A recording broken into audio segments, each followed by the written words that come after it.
The beginning of 2010 was dominated by the tragic earthquake in Haiti. We took a look at how the news covered it.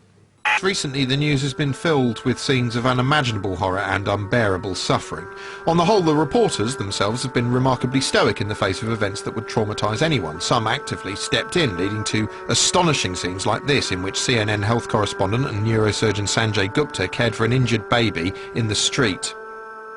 Modern news always needs to fashion events into a compelling narrative, and the Haiti story was no different.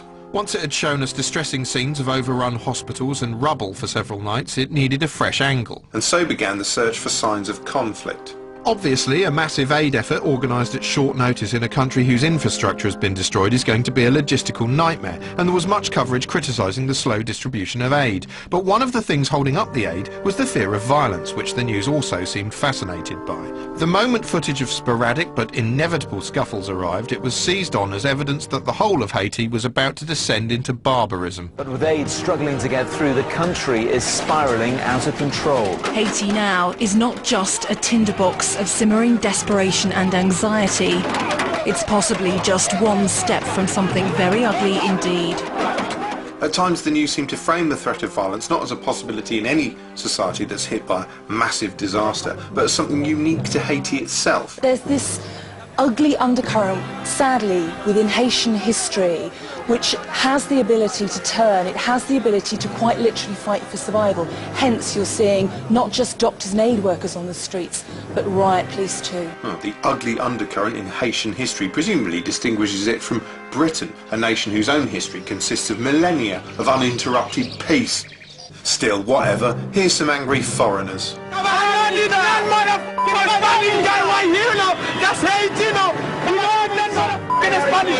What he says is hard to understand. It almost doesn't matter. If you say so. Sky occasionally seemed curiously disapproving of people forced to scavenge for anything they could find. They scramble over an assault course of destruction to get at anything they can. Watch this.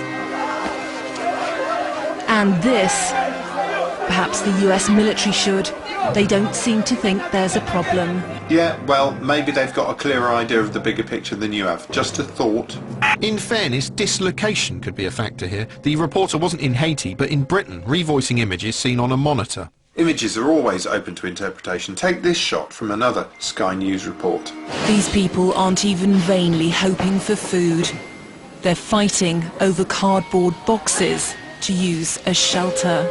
Are they fighting, or are they throwing the boxes to try and break and flatten them to use as shelter and sunscreens, as we saw them doing in other reports? Check out the guy in the green t-shirt and his mate in the stripy blue top. They're clearly having a laugh batting these boxes around. Surely that's the very definition of being good-natured in a crisis. Sky weren't the only ones to focus on the violence. On the BBC's News at 10, George Alagaya stood live in the street to say, There have been increasing signs of tension and anger on the streets here, but I think to call it all criminality or looting, I think that would be an exaggeration. But apparently reporter Matt Fry hadn't got that memo. Looting is now the only industry here, and this is the new rush hour of Port-au-Prince. Anything will do as a weapon. A hacksaw, a stick, and of course all the machetes and guns that you can't see. It's just a foretaste of things to come.